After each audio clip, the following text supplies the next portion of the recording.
Real life street star. Yo. Mr. Lee. What's going down? Man, they told me, nigga, my name Mr. Lee, nigga. You better know that. What's going on, man? Man, just cooling, man. Trying to stay out the way, man. Already, man. This change in the world kind of social distancing and all that, man. What you think about all that, man? I mean, I'm cool with it, man. You know, I was already social distancing. One deep. Hey, man, go on and give us a little history, man. How you got started, you know what I'm saying? And, you know, what led you to where you at? I was born and raised in Louisiana, and I started my music career in Houston. What part of the boot? From Alexandria, Pineville, Louisiana. Oh, really? Yeah. 49, Highway 49. Yeah. So that's where I'm from. And then I landed my deal in Houston. I started out, my first label that I worked with in Houston was Big Time Records. And then I got my big break with Rap A Lot when I met Big Chief, and he signed me to his production company. And that's when I started making music at Rap A Lot. That's crazy. So just looking through your catalog, man, we're going to run down a couple things that you've done did. Man, you've worked with so many legends, bro. It's crazy, man. Nipsey Hussle. Yep, nephew. Blue Laces. Yeah. How did that come about, man? How did you end up working with the legendary Nip? Nipsey had did a mixtape record to off a beat that I did with Lil Kiki called Gotta Be a G, and he shot a video to it. And the guy that was managing me at the time, name was Lee Resnick. He was from New York, and his partner that signed Nipsey was Johnny Shipes. So they knew each other, and when he asked about the record and who produced it, Lee already knew who it was. So he hit me up, and he connected the dots, and we ended up going to New York in like late 2006, and that's when we started.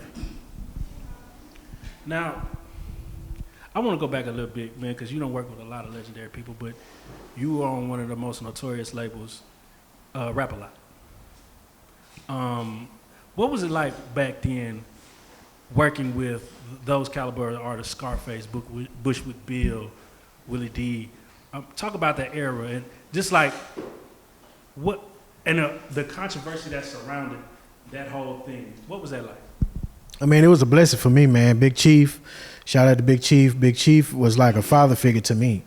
You know what I mean? So, of course, his ties run deep with Rap A Lot, and that's how I was able to place all my records. He managed me, but my talent that I had put me in the door. But when you step in the studio with people like Scarface and the Fifth Ward Boys, the Seasoned, and you just off the street, then it make you have to really be up for the occasion for that. You know what I mean? So it really made me pause, and it gave me a lot of tools to use to know how to work on the spot and just to be at the top of my game at all times. Now, being around those artists, those type of artists at that time, was it intimidating? Nah, not really, man. It was really all about the music for me. You know, you could be in the studio with a person like Scarface, he don't care if you Dr. Dre or you just a dude out the street. If you jamming, then he wanna vibe with you. You know what I mean? So that was one of the best things that I experienced, is working with people like him and Do or Die, that they just was about the music. It wasn't about clout and who had the biggest records and if I was hot or not and all of that kind of shit.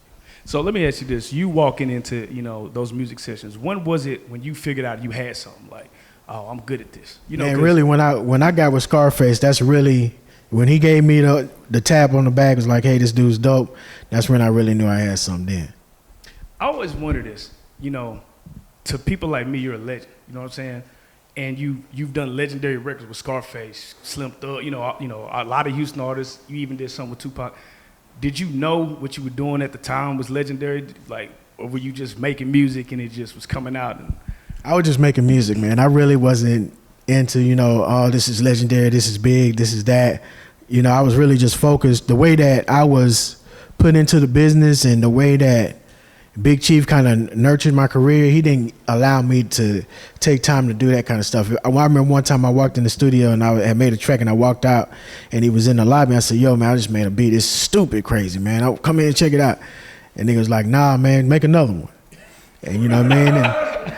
And that's when I knew then. That's when I went back in and made another one, you know what I mean? So yeah. I started having that type of mindset where I was just working. I wasn't worrying about sitting around, letting people know how dope a record is I just did and all of that kind of shit. I just stayed, 10 toes down on the work. Now, according to allhiphop.com, you worked on Space Jam? I did a couple of records on that. You know what I mean? You say it like this.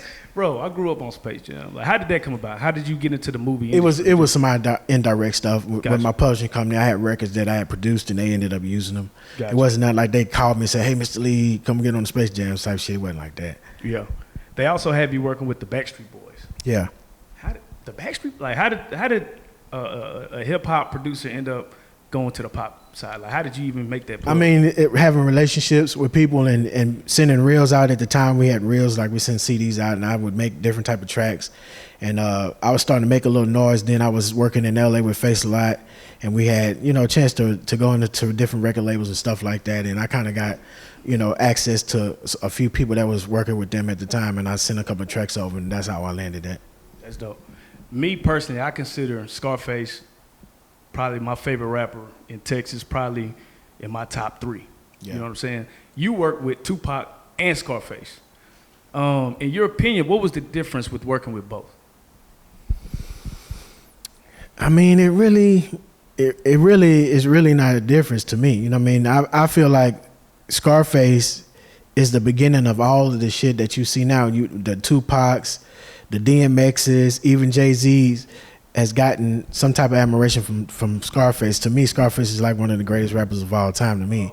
So, when you first get in the game, you work with somebody that high of a caliber, then when you start working with other people, it's really not that big of a deal. I went like, oh shit, look at Jay-Z just walked in the studio type shit. I was like, okay, nigga, let's listen to some beats. You know what I mean? So that's how it is. Now, your career has spanned over decades, and you're still here. What would you say is your favorite era of music that you just like, that you worked in, that you just enjoyed, and you like, that was like where you not that you felt like you was at your peak, but you was just on top of your game, like this was the era of music you wanted to live in? I mean, really, it's two. One is being able to fly out to Los Angeles and be out there for a while and be in the big studios working with Scarface and having unlimited access to gear and all kind of shit. We could just get on the phone, hey, order this, order that. And the other one is working with Slim Thug. You know what I mean? That's when I really started getting on my own and doing my own production company. So that was like a pinnacle point in time in my career when I was like, wow, you know what I mean? I'm actually doing this shit by myself now. Now, I seen this posted somewhere. I don't remember where I seen it, but they were saying most producers or most people that make beats are also producers, and they should get production credit because they end up rearranging the beat. They end up adding sounds, taking out sounds, and making the song what it is. What would you say about that? I mean, a producer is somebody that put a song together. Whether you know how to play a keyboard or you touch a drum machine, you don't have to touch a drum machine to be a music producer. That's the thing that people don't understand. That's why you have people like P. Diddy that's a producer, but he's not really on the drum machines doing shit. He's orchestrating all of the people and putting them in place and saying, hey, this was what I want. I like this feel. Take that out, do something different, blah, blah, blah. He's producing the record. And, that's why it's a difference in the music. When a lot of people hit me and they be like, oh, wow, man, I'm doing these records with you. It's dope. It's just a different feel. It's a different feel because I'm adding subject matter. I'm saying, hey, rap it this way. I'm actually producing. I'm not giving them a beat and walking out the door and it's like, yo, I get with your people and let's just get paid. I'm in there working with them and nurturing them and developing them and all that kind of shit. So it's different. Do you feel like that's missing in the game now as far as producers that are coming up? Absolutely. You can hear it in the music. And what it causes, if a person do slip them on a hit and they don't even know how they did it and how they got there. So what you normally end up having is artists that are continuously doing the same thing over and over, trying to capture a moment that they have no idea how they made it. Now, I'm not gonna lie, just running through your catalog, even I was surprised. I said, damn, the amount of things that you have done in the music industry. If I was a young artist today, I would be seeking you. Yeah. But I almost feel like people don't know really about you. Yeah. Why are you so under the radar, so to speak? You know what? I'm content. You know what I mean? Where I'm at, I'm not starving. I live really good. You know what I mean? My publishing checks are phenomenal. So I don't have to go out there and be like, hey, I got a beat pack, check me out. I don't have to do that shit, you know what I mean? It's like I work, I do a lot of stuff overseas and different shit like that too, but I don't have to do that, you know what I mean? And that's the reason why people don't know me, because I'm just not out there like, hey, man, let's do this. This is what I did, check it out. When actually when Nipsey Hussle died, my Instagram and my social media started spiking. And people started asking, okay, well, what did you do? And I used to go in there every other day and post a record that I did. I think it was Friday, I went through like 30 songs on my catalog, and everybody's like, oh, shit, I didn't know you did all that. Right. You know what I mean? But my catalog spans over 400 to 500 songs. It's crazy. Yeah. Almost on some like Quincy Jones type shit. Yeah. Now, with these Instagram battles, these versus battles, right? Because when I saw this, I said, damn, I don't even know nobody who could battle you. You know what I'm saying? We try to do a Texas battle, man, and just like, ain't no disrespect to nobody, but if it come to just an artist, and this is another answer to the question you just asked me. I was a producer that decided to stay where I was at. I didn't sky up and say, okay, I'm gonna move to New York, I'm gonna go to Atlanta, I'm gonna go to Miami, I'm gonna go to LA, and I'm gonna sit there and do records over there. And I nurtured my state and city where I was at. So that was another reason why I didn't just jump mainstream like that. But when the conversation comes up, hey, who's the best Texas producer that does Texas music? Yeah. I ain't got to say shit. You know what I mean? I could take some pictures of my wall, or like I did. I went through my catalog on Instagram, and I'm like, shit, if anybody wants to smoke, I'm ready. Let's do this shit. I mean, you are the Houston sound. Yeah, without a doubt. No, without a doubt. Yeah. What is your favorite Slim Thug song? Man, we did so many, bro. Sentimentally, I have to say Three Kings. Oh, man. You know what I mean? Because that was the beginning. That was the beginning. Like, Yeah, but we done so many smashes. This last album we just put out, we got smashes on there too. Okay, let me ask from your perspective, because I know you've probably done both. For an up-and-coming producer, is it better to work with select artists and grow their sound, or just work with different people? I mean, it just depends on what you're looking for. It really just depends on what you're looking for, and I'm gonna tell you why it depends that way. When people look at Scott Storch and you look at Manny Fresh, and everybody making fun, oh, Manny Fresh got his ass with Scott Storch, catalog was too deep, he couldn't fuck with Scott Storch. That may be true, but a lot of the shit that Scott Storch was playing, he co-produced it, he had minimum contributions to those records. But when you put the publishing checks together, and you put that catalog together, and you see how much a person's catalog is worth, then that's when the success is really in. I don't have to be a big name to be successful, because I am. My catalog can speak for itself. I don't have 5 or 6 niggas on the track with me breaking my publishing up to where I'm barely getting paid. So if you look at Scott Storch and you go to the Manny Fresh on that end, there's no competition. Manny Fresh gonna win that, because Scott has minimum contributions to most of those records he was playing, and then 9 times out of 10, right now, he don't own that publishing maybe. You know what I mean? So when you look at it from that perspective, he lose. How hard is it for producers to get paid? I always hear that they don't get paid the way they should. I mean, it's really not hard. It's the narrative that they present and that they make available when they give people tracks, and you mailing them all these beat packs, but there's never discussion about how much the tracks are going to be. There's never a discussion to say, hey, if you pick these tracks, I'm going to need a 50% deposit or this and that. There's never a discussion about it. So the narrative that the new producers have put in place is causing them not to get paid. And then I see it a lot when a producer gets a #1 hit, and if he charged $250 for a track, they trying to give him $250 in the next round too. And that shit don't work like that. And that's another reason why I don't do a lot of work around town and different shit like that, because, you know what I mean, I make my own prices. It depends on who I'm working with. But you're not gonna hit me up and you got chains and cars and all of this kind of shit and come to me and say, hey man, can you do it for $1,500? But you're like, no, my nigga, Nipsey Hussle paid me $15,000.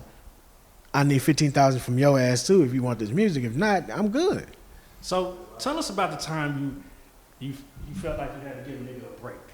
Because everybody ain't got it, and you might have felt like, man, this young nigga talented. Yeah, if they don't, Yeah, I'm gonna give him a break. Have I sold a track for $500 to an artist? Hell yeah. Have I sold a track to somebody for $250 before? Hell yeah, I have. But that's my decision to make.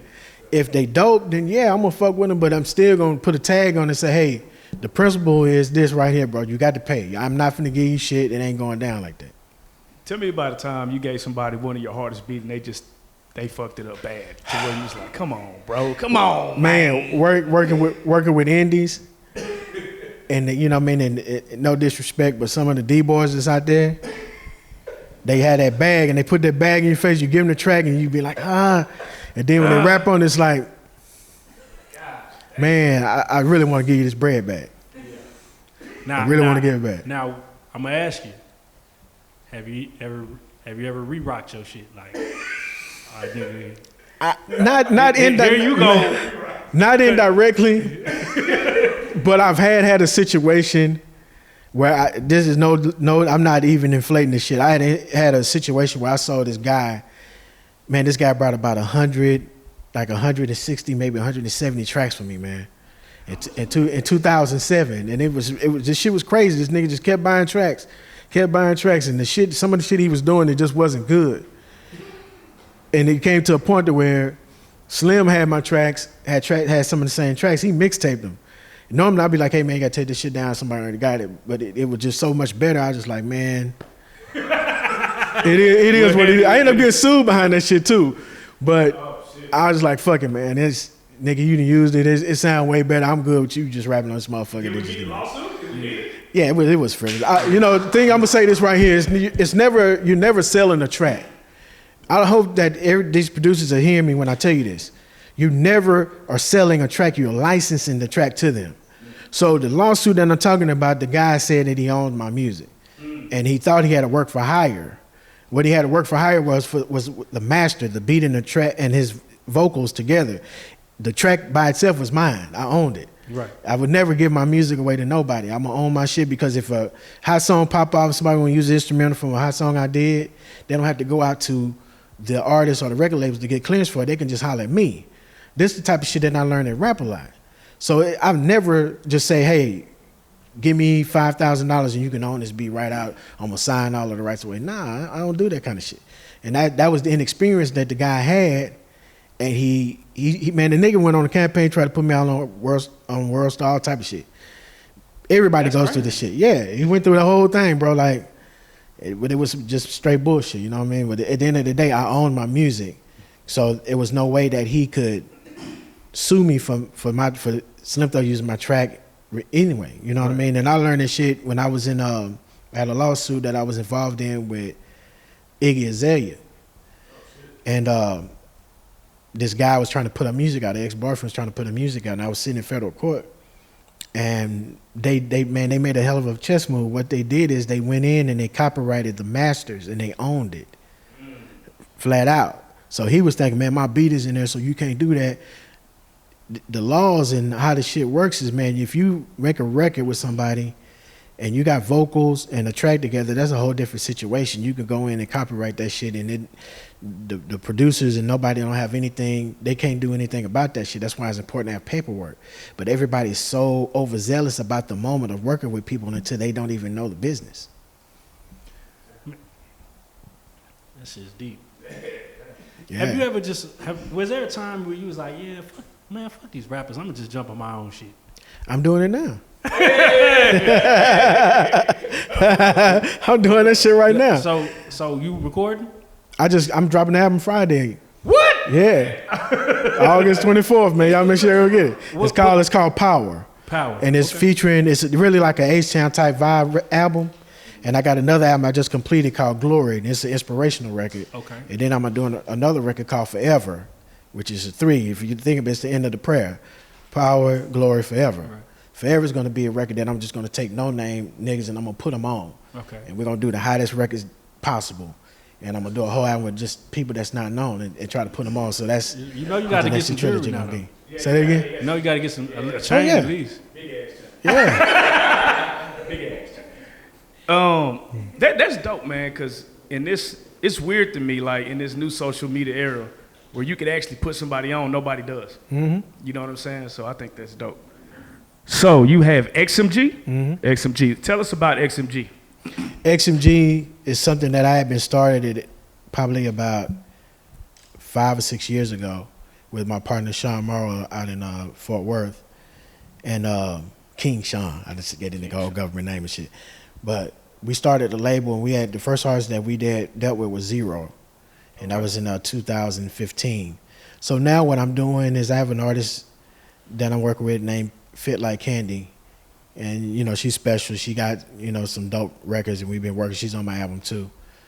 So I'm kind of doing that a little bit, but my main focus is working on XMG Vision. I'm doing movies and TV shows right now, so that's what I'm trying to jump into right now. Okay. What are some of the? You don't have to spoil it, but what type of television are we talking? Like reality TV? Well, the first one is a documentary about me, and then the second, the TV show is called Throw, and it's kind of a story told about me also. But just think about it as being like an empire, but with more action and realistic shit. You know what I mean? Not the shit where Not recording in the jail cell? Yeah, all that dumb shit. Nah. So it's gonna be realistic, but the music, the soundtrack is gonna be super dope. We are in the makings of doing that right now with Netflix. Now, you look like a pretty reserved guy, pretty professional. Tell us about the time that you had to get into some gangster shit behind this music. I'm passive aggressive. Oh, okay. I'm passive aggressive, and I think a lot of people. Hey, you know what I mean? I know how to get it started. I was 10 years on the run when my career started. I was on the run for 10 years. I come from the streets. You know what I'm saying? So a lot of people look at me and don't know that shit. But yeah, I did 10 years on the run. You did the race?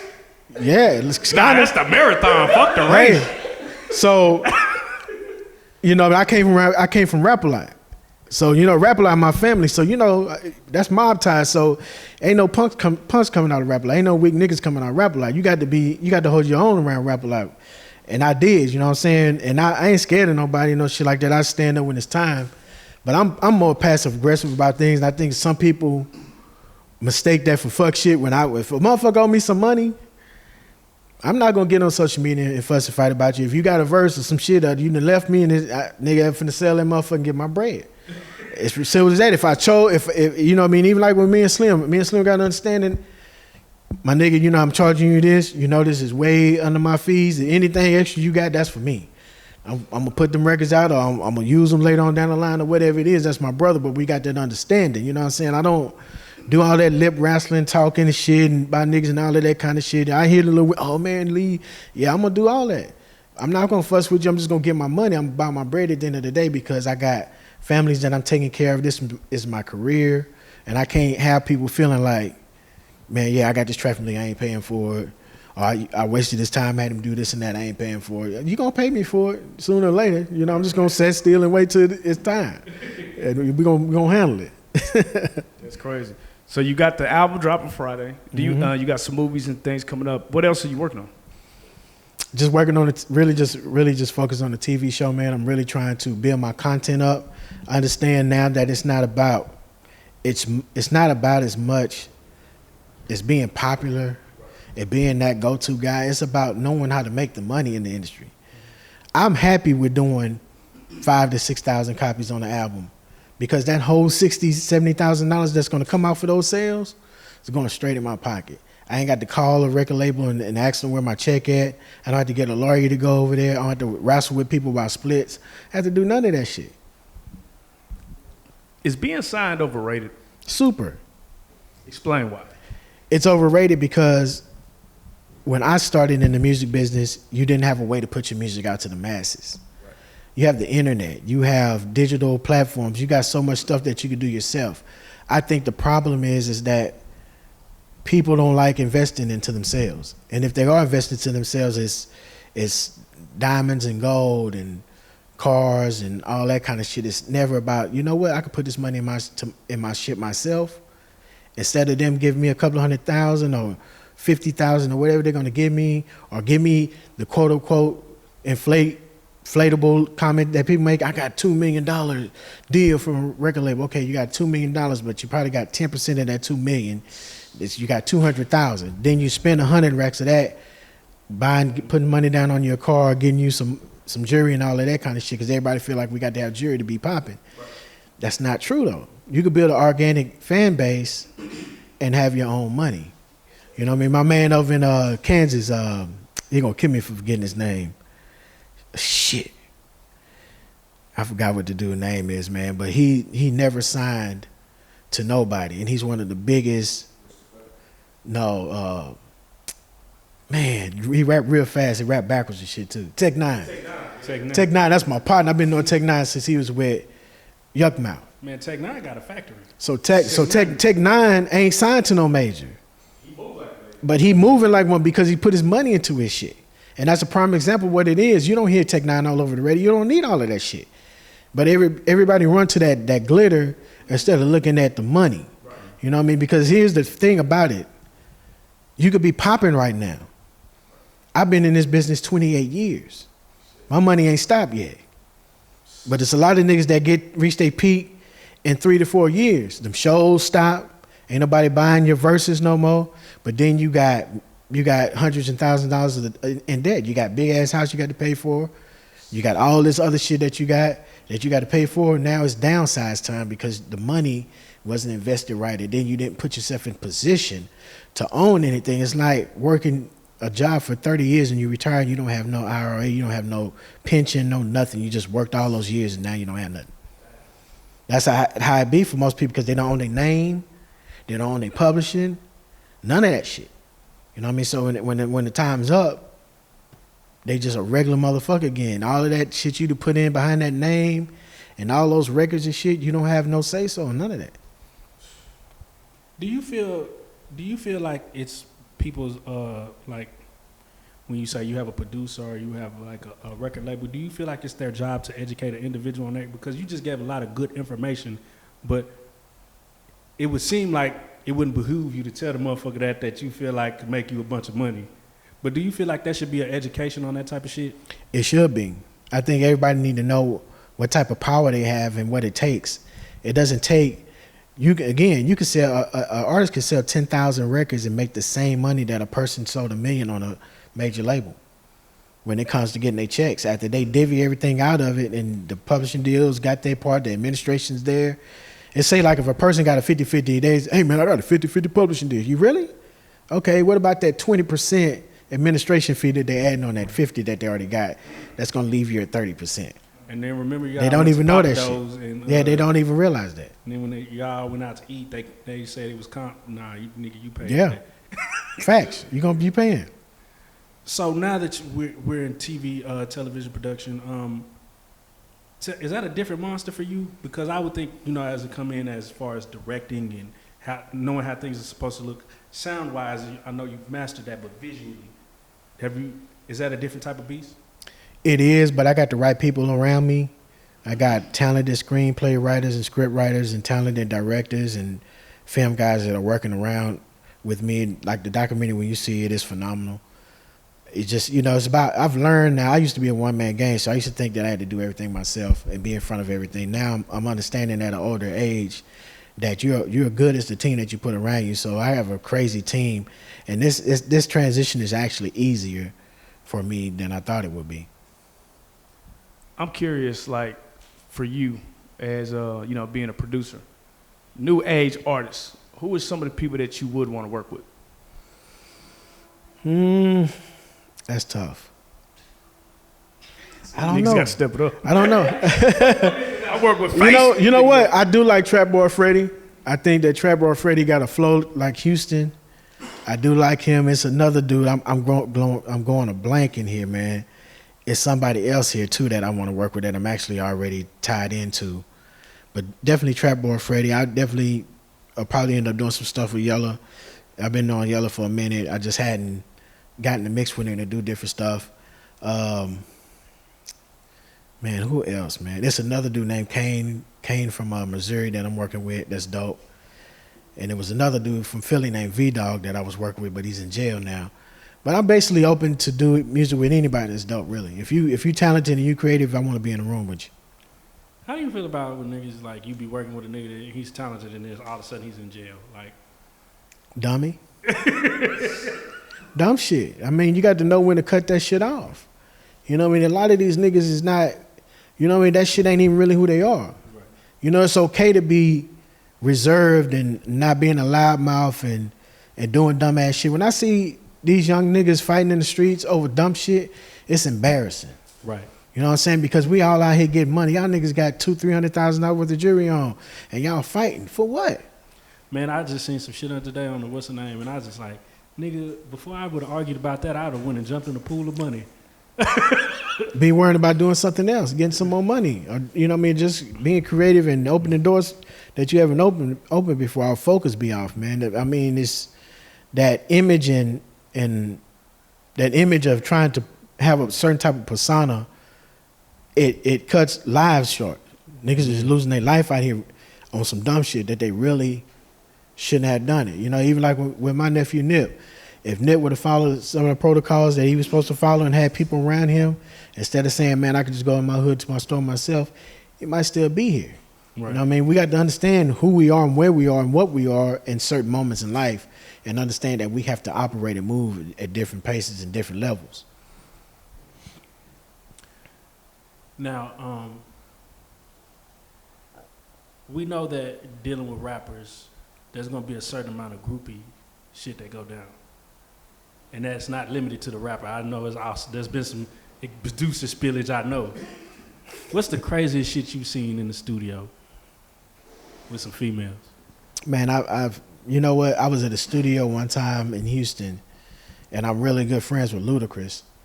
And Chris had came out to Houston, and he wanted to work at the studio where I was at. So I told the studio owner at the time, I said, look, man, Ludacris is coming through. I want to bring him in. We're going to do some work. I need the studio empty. You know, because when you see people on stage, they have a certain persona on stage, then they're different. Chris is real reserved. At that time, he was. Real, like, shy, tight. He didn't want like people around, bro. When I went and met this nigga at this hotel and we got to the studio, this nigga had his whole family there, my nigga. They had cooked food and all kind of shit. We got in the studio, they was all in the rooms taking pictures with this nigga. And it was to the point where he was like, hey, can we just take one more motherfucker and just be done? Because it's like, oh, I want to take a picture. Let me take it. That shit was like crazy embarrassing, man. Wow. That is crazy. Yeah. When you make beats, as much production have you done over your lifetime? We know like a couple of whack beats that came. Have you ever just been like, this shit trash? And how often does that happen? It happens. It happens. You know, I mean, enough. It happens enough. But you know what's ironic about it? Some of the shit could be trash, and the right artist get it, and it's a hit. It'd be like, damn, I ain't think that this shit was gonna do that, type shit. You know what I mean? So it just, you know, what I mean, to me, everybody has something that's. So we don't delete nothing then. No. That's crazy. All right, I hate to put you on the spot, man. Top 5, man. Top 5 greatest artists in your opinion. Oh man, living or what? No, all time. Man, I'm gonna be biased and I'm gonna put Scarface number 1 because that's my nigga. I feel like he doesn't get as much respect as he need to get. So I would definitely have to say Scarface. I definitely have to say Pac number 2. I definitely have to say Biggie, Jay-Z, and Nas. Okay, now give us the 2000 version. Give us the young nigga version. The young nigga version? Yeah, because you gave us. Give us the Texas version. Texas version? I mean, Scarface is the top of that one. Yeah, for sure. It's gonna be Scarface. I got to put Slim second because I think Slim is really like it's tied with first with Scarface and Slim. And I'm gonna say that because Scarface is more successful music-wise overall. Mm-hmm. Slim is more successful in how he made his money with music than any other rapper in Houston besides Chameleon that did some stuff out in LA with, you know what I mean, being in the electronics and all of that kind of shit. So I had to say Scarface and Slim number 1. Man, I'm gonna get in trouble for this shit. I already know, man. Yeah, so this Houston, so we definitely gonna make. We gotta have Pimp. We gotta have Pimp C. We gotta have Bun. We gotta have shit. Man, you know what? Let's go back. We're gonna say Travis Scott first, Scarface, Slim second, Pimp C, and Bun. Travis Scott. Interesting. Why do you say Travis? Travis Scott, stat-wise, he up there. Yeah, he up I there. mean, he's doing phenomenal shit. You can say his music weird and all of that shit, but if we're talking about numbers, if we're talking about skill set, just the shit that he created his own lane. Straight You know up. what I mean? So you got to give him that. Man, that Astro World shit be crazy too. Foolish. Who else doing it? So we talked about a lot of hip hop, but you've been involved in a lot of R&B as well. Give us some of your favorite R&B tracks that you've done. Dwelle, Body Rock is one of my favorites. Share My World. I did a song on that album called It's On with Mary J. Blige. And man, I did another one with John B. That was dope. John B. I forgot the name of that. Man, that's crazy. 'Cause that was my favorite John B. album. Yeah. So, you know, I mean, that was some of the highlights. Yeah, you did that. Yeah, man. You multi-talented, man. Yeah. That's crazy, man. Have you ever worked with Erykah Badu? I did a record with her and Big Tuck. Oh, yeah, that was hard. Yeah, I did that record. Yeah. Let me ask you this, man. I just want to ask you because you was in Houston.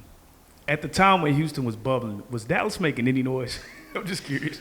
Not really. We was like, that was our top market. I knew just how I knew when I had a hit with Dallas radio was playing it, or it's like, yeah, man, they playing it in Dallas. It's like, yeah, it's a hit. So that's how I used to gauge when my records were hot. Man, what do you know about Dallas niggas getting funny treatment in Houston? I don't know nothing about him. I live in Dallas now. Yeah, I'm a Dallas nigga now, man, so I don't know nothing about it, man. Man, Dallas niggas get handled rough in Houston. I swear to God. Back in the day, I think it was more prevalent then than it is now. You know, we was on some dumb shit with the I-45 shit. Right. But I mean, today it's a different type of situation. Everybody's more in tune with each other now than they were back in the day. When Mr. Lee isn't working, what does he like to do for fun? Man, I'm never not working. Huh? I mean, music is what I do. That's what I do. You know what I mean? If I'm not doing music, then I'm a family man. I want to be around my kids and my wife, and you know, I'm a practical joker. I talk shit all day. I do that type of shit. You know, I might want to. I don't know, man. I really just music has been everything for me. So if it's not my family, and you know, hanging out with them and hanging out with my kids, just in the studio. If you had the attention of the whole world and you could say a sentence and the whole world would hear it, what would that be? Man. Stop all the fake shit. Stop all the fake shit. Because you niggas is fake. You niggas Stop the fake shit, man. Cut it out. Nah, for real, man. You got any shout outs? Yeah, shout out BC. Shout out my girl Amber. Shout out Fit Like Candy. Shout out the whole XMG team. Shout out Slim Thug. Shout out Don Key. Shout out everybody in Houston. Jay Prince, Rap A Lot, Mob Ties for Life. All of that, man. You know, God is good, man. That's what it is. And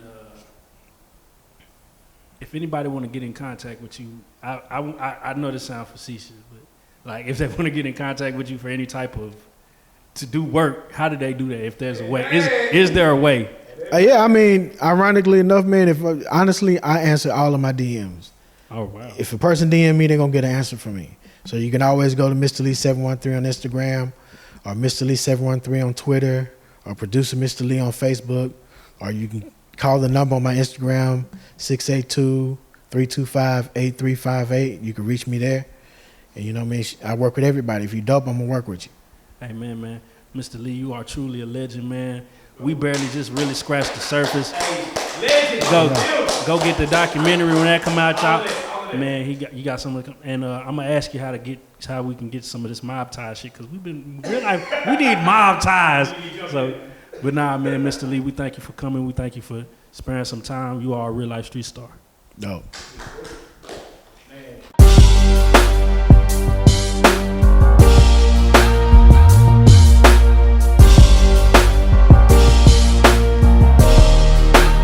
Shout out Reallyfe Street Stars, nigga. Move. Hey.